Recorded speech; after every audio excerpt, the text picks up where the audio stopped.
Noches, mis hermanos. Tuve que repetir el video porque tenía el ventilador y el ventilador me generaba o me generó mucho ruido. Ok. El tema es el principio de sola escritura estricto de 66 libros divinamente inspirados. Normalmente se ha conocido siempre el sola escritura en el sentido de solamente trabajar con la escritura y no con la tradición. Desde la época de la Reforma, desde la época cuando la soteriología agustiniana calvinista empieza a dominar el escenario en Europa, de parte de Lutero y Juan Calvino, se crea una distancia,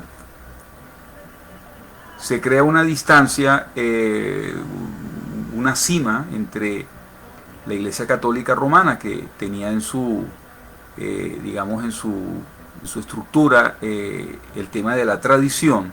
Entiéndase, la tradición era escritos que posteriormente al cierre del canon de Apocalipsis, ellos consideraban y consideran que eh, ha habido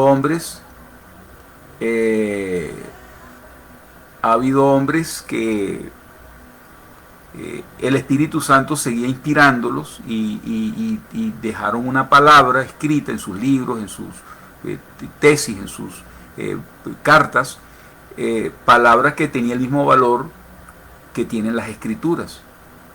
De hecho, para ellos la palabra de Dios consiste en la suma de lo que está en la Biblia más lo que está en la tradición. Cuando llega la llamada reforma o el protestantismo agustiniano calvinista, se plantea por primera vez que el cristianismo debía estar basado solamente en las escrituras. Ahora bien, cuando yo hago una distinción y creo un sola escritura y lo llamo sola escritura estricto, es porque dentro de la teología, dentro de las teologías sistemáticas,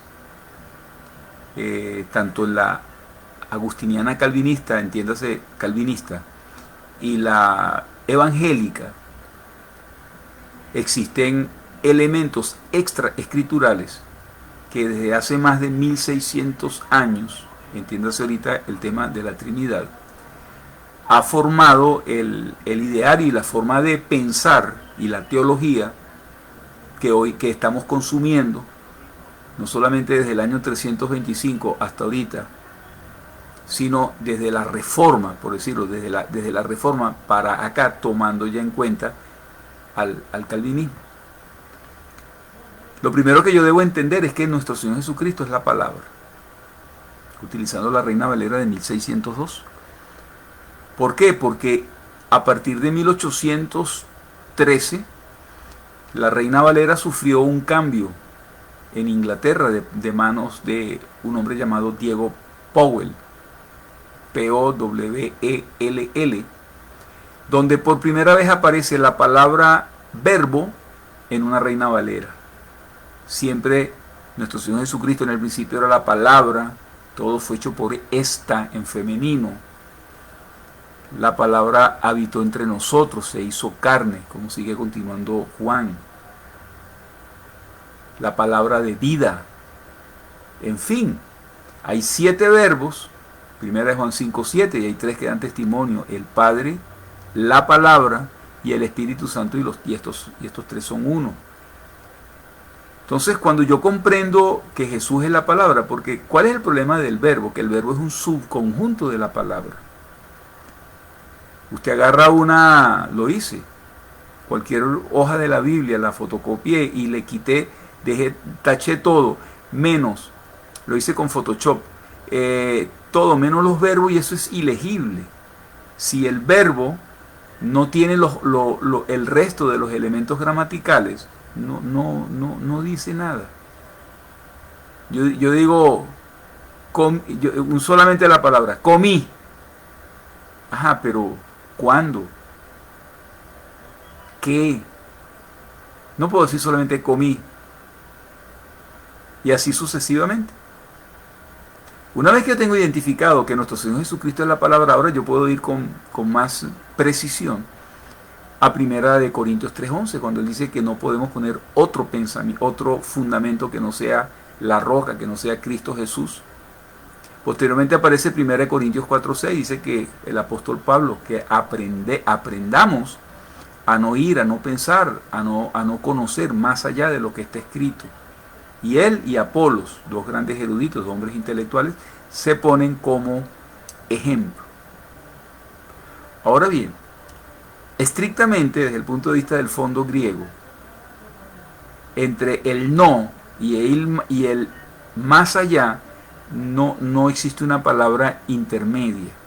Por eso entre la Reina Valera de 1960 y la 1602, una dice aprender a no pensar y la otra dice aprender a no conocer. Ambas están bien. Y usted también pudiera decir no ir más allá de la escritura, no enseñar más allá de lo que está escrito. Y la interpretación que yo le he dado es que ese vacío aumenta el espectro con relación al acercamiento de ese perímetro, de esa frontera o de esas líneas que marcan una frontera que yo no debo ir más allá de ella. Esto es un tema de alimento. Cuando yo voy al automercado, voy al mercado, yo escojo las mejores frutas. Toco con detalle los limones, buscando que no tengan zonas muy amarillas, porque ya muestra o es evidencia de que están maduros con un sabor ya pasado, como decimos aquí. Cuando usted va a buscar las papas, usted evita que no tengan huecos de los gusanitos. Y cuando usted limpia una zanahoria, le quita la piel, la parte de afuera, la superficie, ¿verdad? Y siempre busca un detallito de que si le queda algún huequito negro, usted se lo quita. ¿Por qué? Porque el agua, no vamos a trabajar con agua de un balde que conseguimos en un patio que tiene 4 o 5 días. Se busca un agua hervida, un agua filtrada. Porque cuidamos nuestro cuerpo, sabemos que podemos agarrar infecciones, podemos incluso hasta morir por una comida en descomposición. ¿Cuánto más debemos nosotros cuidar nuestro cuerpo, nuestro espíritu, nuestra alma? Eso que proviene del soplo y aliento de vida de nuestro Señor. Entonces, cuando yo empiezo a comprender la palabra como alimento, entonces yo puedo pensar en términos de preservación, en términos de alimentación completa. Cuando yo tomo una Biblia de la Reforma, Biblia de las Américas, una Dios habla hoy, una nueva traducción viviente, una Biblia de Jerusalén, una nueva versión internacional. Yo solamente en el Nuevo Testamento mínimo tengo 500 palabras que no están. Aparecen en la Reina Valera y no están en esta serie de Biblias. Entonces son 500 palabras que, si bien no las hace unas Biblias diabólicas ni satánicas, ni Biblias que yo no pueda tomar ni leer, pero yo debo tener claro que este juego de Biblias, este grupo de Biblias, que provienen de la traducción del Nuevo Testamento católico romano del Vaticano y del Codex Vaticano, el Código Sinaítico, tienen 500 vitaminas, 500 partes, que son partes vivas, una palabra viva eficaz. La Biblia es toda viva. Faltan. Entonces, si yo voy a utilizar una Biblia de las Américas o una Biblia de la Reforma, o de la Biblia de la Reforma, yo debo tener una Reina Valera 1960, sí, 1960, preferiblemente una 1602, pero una 1960, para yo compensar los huecos que tengo aquí con la 1960 o preferiblemente la 1602. Ahora bien, no es un criterio personal ni privado. Tengo 4 versículos, de los cuales 2 están en Primera de Corintios. Dice, no podemos poner otro fundamento, no podemos o no debemos ir más allá de las Escrituras. Es un aprendizaje. No está en calidad de mandamiento, no matarás. Si hay algo bueno en eso, pensad. No. Dice, aprended en vosotros. Y ellos se ponen como ejemplo. Es muy probable que ellos en algún momento, tanto Apolos como el apóstol Pablo hayan cedido a la tentación de tener pensamientos que no fuesen escritos. Y ellos dicen, mira, nosotros aprendimos, ustedes también pueden hacerlo. Porque eso me garantiza una zona de cero riesgo. Si ya es suficiente riesgo el yo tener un mal maestro, si ya es suficiente riesgo yo ser una persona irresponsable en el momento de yo estudiar la palabra, si ya es suficiente riesgo el no tener una metodología adecuada, el no conocer al menos los principios básicos de exégesis, ya es suficiente riesgo. Ahora vayamos a la fuente principal.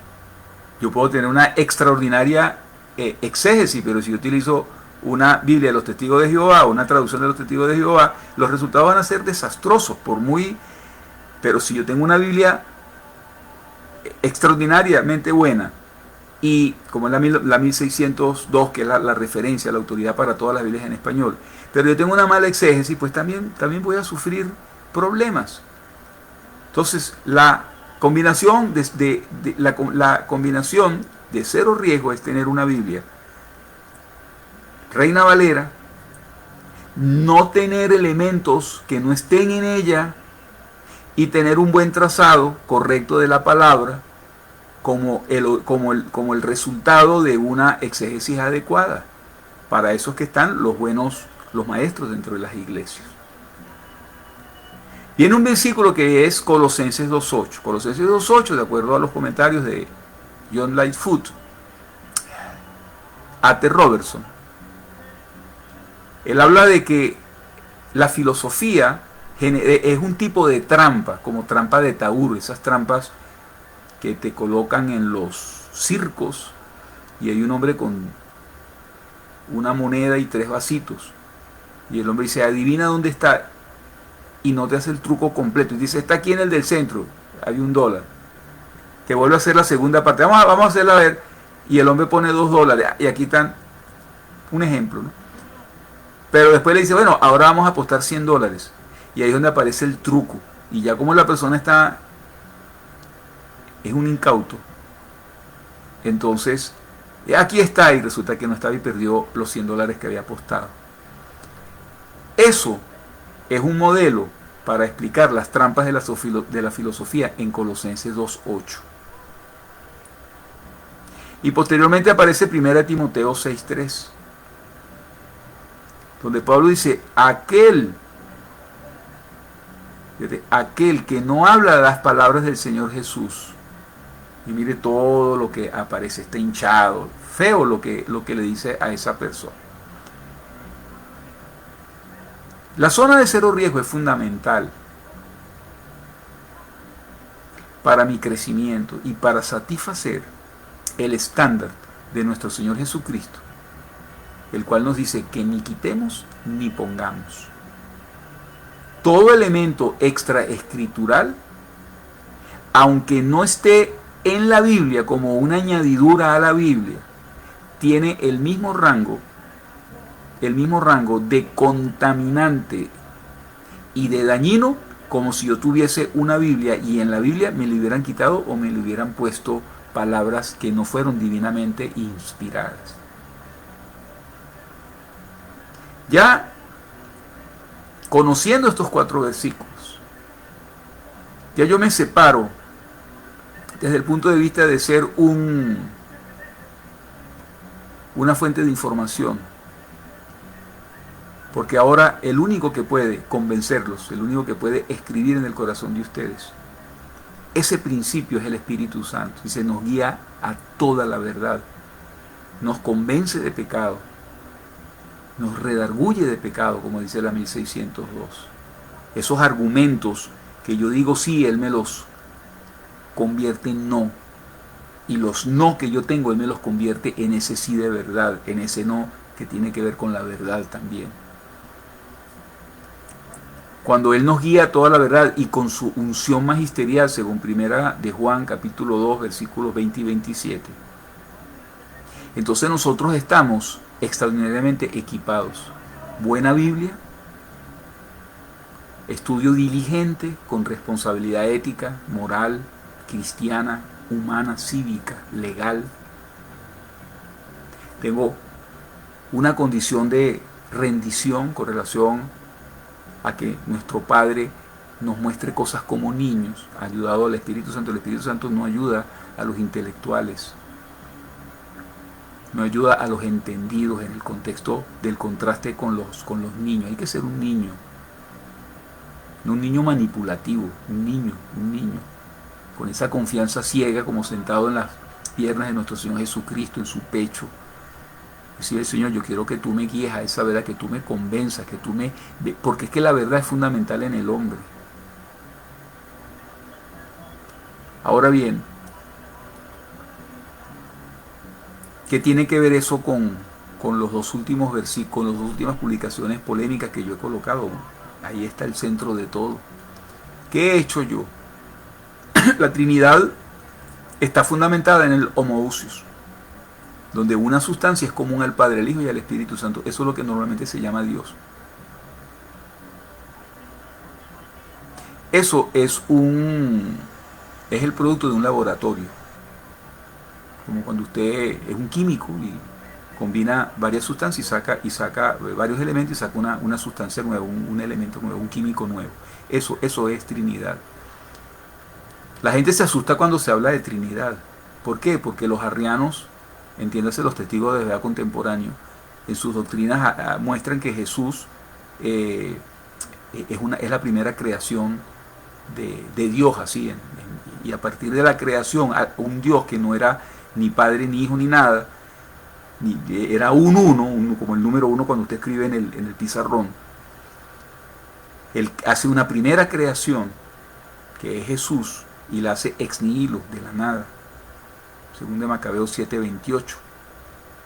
Es por cierto, el sustento, o uno de los sustentos fundamentos de la soterología agustiniana calvinista, donde el soplo y aliento de vida está extirpado de la ecuación. Así que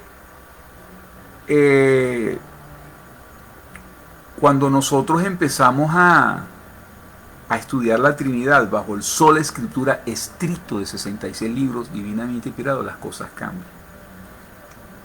No se trata de ser arriano, ni de testigo de Jehová, ni de pentecostal del nombre de Jesús. En la exposición de este servidor de ustedes no en ningún momento estoy creando una nueva religión ni una nueva secta. Te quédese donde esté, en su iglesia. Lo único que empiece a considerar bajo el principio del sola escritura estricto de 66 libros divinamente ilustrados, qué posición va a tomar, qué decisión usted va a tomar cuando ya entendemos que el homoousios de la Trinidad es un elemento que es extrabíblico, y no solamente extrabíblico creado en ese momento, digamos, creado para tal fin, no, es que fue tomado. Miren, nosotros vemos en el año del 269, porque en el 68 hubo uno, creo que en el año 269, en el concilio o sínodo de Antioquía, un hombre llamado Pablo de Samosata utilizó el homoousios para aplicarlo dentro del unocitario es decir, del monarquismo modalista, dentro de siendo el representante, como yo digo yo, el tatarabuelo de los pentecostales del nombre de Jesús, de los unicitarios. Y en ese concilio o en ese sínodo de Antioquía del año 269, estamos hablando del 69 al año 35, fueron entre 69 del 70 fueron 30, fueron casi 60, un poco más de 60 años. 60 años antes de que la Trinidad se estableciera, ya hubo un hombre que se llamaba Pablo de Samosata, el tatarabuelo de los pentecostales del nombre de Jesús, y él en su doctrina utilizó el homoousios. Estos dos elementos, tanto la teología de Pablo de Samosata como el término homoousios, fueron anatemizados en ese concilio. Cuando llega el arrianismo con un Jesús creado de la nada, ya no era el monarquismo, el modalismo monárquico, de los unicitarios, sino ya eran los testigos de Jehová, ya eran el tatarabuelo de los testigos de Jehová. Ellos ven un Jesús que es creado. Pero había algo desde los tiempos de Sócrates, Platón y Aristóteles, que era el motor inmóvil de Aristóteles, era la divina esencia, lo que pudiera ser llamado a secas no, es que no creo que ahí se hablara de divinidad, se hablara realmente era de la causa sin causa. Toda realidad y toda subjetividad tenía como origen una causa, pero llega un momento en que una causa de la causa, pero llega un momento en que la última causa es sin causa, porque Él es la causa de todo. Ni siquiera Él, ni es la causa de Él mismo, ni otro es la causa de Él. Eso es lo que se podía entender del uno, del motor inmóvil, de la causa sin causa. Y nadie dudaba de la eternidad anidada de eso. Cuando esto, que sería la ousia, es conectada con Jesús, esta eternidad se le trasvasó al Jesús creado de Arrio y garantizó la eternidad y la increación de Jesús a través de la creación y de la eternidad de este uno, de este teos, de esta sustancia divina, de esta causa sin causa.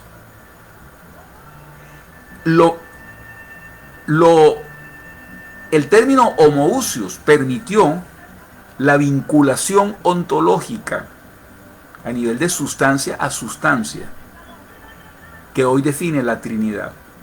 La Trinidad claramente y de una manera muy fácil usted puede verla como tres esferas, amarillo, azul y rojo, independientes estas esferas, separadas por decir de 1 metro de distancia en el aire, y coloca una cuarta esfera que es una esfera de color blanco. Usted agarra un tubo, sería como una especie de tubo hipostático en la terminología nicénica, y ese color blanco llega al amarillo que representa el Padre, y un segundo tubo viene de esa esfera blanca y se conecta con el Hijo, y un tercer tubo se conecta de esa esfera blanca a la esfera del rojo, que es el Espíritu Santo. Ya el Espíritu Santo, el Padre y el Hijo, que estaban aislados ontológicamente, como yo estoy aislado ontológicamente de mi estimado hermano o amigo que está observando este video, eso se pierde en el momento en que esa sustancia penetra al Padre, penetra al Hijo y penetra al Espíritu Santo. La misma sustancia es común al Padre, al Hijo y al Espíritu Santo. Ahí empieza el dominio de Deus, el dominio de Dios. Dios te bendiga. Cuando usted quita el homoousios, usted debe preguntarme de quién, es decir, ¿qué persona quiere usted que me bendiga? ¿El Padre, el Hijo o el Espíritu Santo? Entonces yo debería decir que mi Padre te bendiga, o que el Señor Jesucristo te bendiga, o que ellos te bendigan. Pero al yo decir Dios, yo estoy utilizando una especie de comodín. En el Scrabble, que es un juego donde hay letras, y usted hace palabras como un crucigrama y gana puntos una vez usted, es decir, según la habilidad que usted tenga de ver la palabra y hacer los arreglos.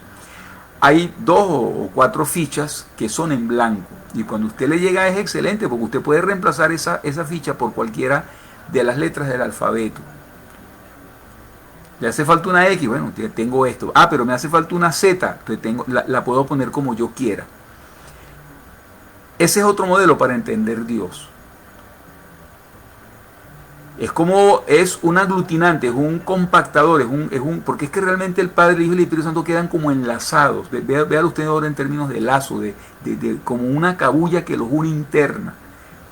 Y ellos pierden la independencia ontológica, esa que usted y yo tenemos. Esa que usted y yo tenemos. Que hace que usted no esté unido a mí por nada. Usted es usted y yo soy yo. Si usted es mi jefe, yo estoy bajo su voluntad. Si yo soy su jefe, usted está bajo la voluntad. Ahí hay uno, que es el Padre, con una voluntad, y operativamente están unidos el Hijo y el Espíritu Santo, digamos, bajo la voluntad del Padre. Por eso Jesús dice, yo hago lo que a mi Padre le agrada. Y ese agrada tiene que ver con un agrado moral. Es bien interesante. A.T. Robertson también lo explica muy bien, por eso es importante. Yo sugiero siempre ese libro.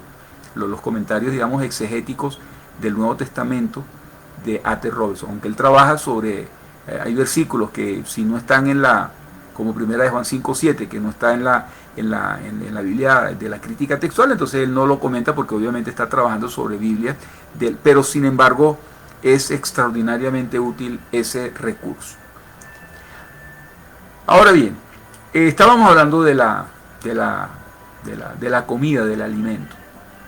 El Señor quiere que nosotros entendamos que solamente en el cielo, como yo siempre enseño, hay tres seres. Está nuestro Padre, está nuestro Señor Jesucristo y está el Espíritu Santo. Más nada. Si yo voy a orar, ¿y cuál es la aplicación de esto? La oración, más nada. Es la oración. La oración y un enriquecimiento de saber en el Nuevo Testamento si cuando dice Dios es el Padre, si cuando dice Dios es el Hijo o cuando dice Dios es el Espíritu Santo. Es extraordinariamente simple. Es un trabajo novedoso e inédito, sí. Sí, porque ya no es un arriano el que está tomando la Biblia, ya no es un testigo de Jehová que está tomando la Biblia, ya no es un pentecostal del nombre de Jesús que está tomando la Biblia, no. Es una persona como usted y como yo, de sana doctrina, que lo único que ahora tenemos que ver cada vez que está Juan, y es un ejercicio bien interesante, nos obliga a estudiar, nos obliga a ver el contexto. Es un elemento fundamental de lo que es la exégesis. Ahora bien, aquí se presenta un desafío, es un desafío, donde usted tiene solamente dos opciones, no tiene tres. Usted esté frío o usted es caliente. La tibieza, ya sabemos en Apocalipsis lo que va a hacer el Señor, que es vomitar al tibio. O usted acepta bíblicamente una sola escritura de 66 libros divinamente inspirados, y más nunca vuelve a utilizar Trinidad, y cada vez que usted empieza en términos de Dios, piensa en el Padre, en el Hijo o en el Espíritu Santo, o en ellos. Yo a veces cuando oro, le oro al Padre. Juan 14:14 me hace legítima una oración y una petición al Señor Jesucristo. No solamente el Padre nuestro, Padre nuestro que estás en el cielo, y pedirle al Padre. No, también el Hijo en Juan 14:14 me permite ese versículo. Legítimamente yo también pedirle al Señor. Entonces hay veces le pido a Jesús, hay veces le pido al Padre, y hay veces le oro a los dos, le hablo a los dos. Padre, Señor Jesús, qué bendición estar con ustedes. Eso se logra. Eso no es engaño de la mente. Eso empieza a brotar cuando usted quita a Dios de la ecuación. Esto no es magia, ni es misticismo, ni es una cosa nueva. Es obvio. Si en una casa hay 3 personas, no es lo mismo que yo a los 3 los llame equipo, y yo le digo, oye equipo, ayúdenme, y los 3 oyen que lo están llamando equipo. Pero si en esos 3 que trabajan conmigo, uno se llama Carlos, otro se llama Gerardo, otro se llama María, entonces yo digo, oye Ricardo, necesito que me ayudes. Oye, te quiero pedir un favor, ¿me puedes prestar tu tijera? María, ¿me puedes por favor ayudar que voy a planchar esta camisa? Qué sé yo, ¿no? Por decir algo, ¿no? Entonces, la propuesta es esa. La propuesta es... Ahora, esto es desafiante, claro, porque hay conflictos de intereses.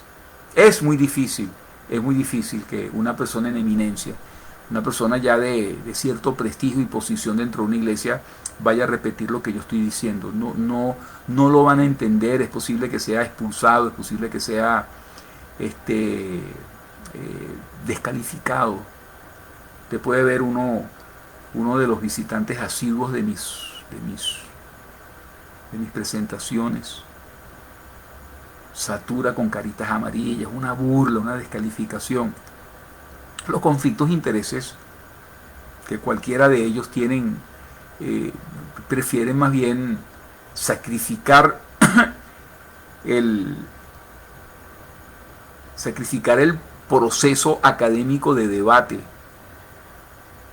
Como dice el Señor, sean con mansedumbre te acerques al hermano y lo saques del camino del error, a ver si el Señor, y dice Dios, pero puede ser el Padre, puede ser el Hijo, lo saca del error.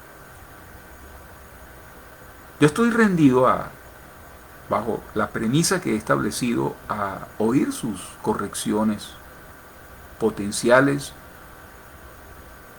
reales o no verdaderas, con argumentos, no con caritas amarillas de plastilina de kinder que se utilizaba, ¿no? Sino con argumentos. Eso se llama tesis, antitesis. Eso se llama la oposición al proponente. Siempre en dos posiciones completamente diferentes, uno es opuesto al otro. Uno es proponente al otro y el otro es proponente en sentido contrario. Creo que con esto he terminado. Salió más corto que el otro, que tuve que borrar. Espero que sea un problema del aire y no del daño del micrófono. Si es así, obviamente esto no va a volver a salir porque no se escuchaba bien. Que el Señor les bendiga. Son extraordinariamente más que bienvenidos a tratar ese tema con este servidor y hermano de ustedes. Vuelvo otra vez a repetir, estoy rendido a cualquier confrontación, con cualquier oposición, con cualquier antitesis que pueda llevar al absurdo, a reducir al absurdo las propuestas que yo he establecido. Entendamos que el hombre en su propia opinión piensa que todos los caminos son buenos, entendamos que el corazón es engañoso más que todas las cosas. Entendamos de que ninguno de nosotros es infalible, ni divinamente inspirado, ni inerrante, y que no doy más porque no tengo más. Ese casualmente es mi responsabilidad, como yo le decía a mi hermano Cristian Montalvo, y se lo digo al resto de ustedes, es una gran responsabilidad exponer esto de esta manera, porque la credibilidad de un hombre se desaparece, en lo que yo he logrado en 30 años, se va hoy por la borda. ¿Por qué? Porque si yo me equivoqué hoy, ¿dónde más otras cosas no me he equivocado y tengo tantas personas, varias personas que me han seguido y han aprendido de mí? Que el Señor les bendiga y agradezco muchísimo que me haya podido acompañar hasta estos últimos momentos ya de despedida. El Señor les guarde siempre. Sus hermanos Luis Domingo Mendoza Pérez, aquí en Caracas, Venezuela, ya el 6 de abril, en la madrugada.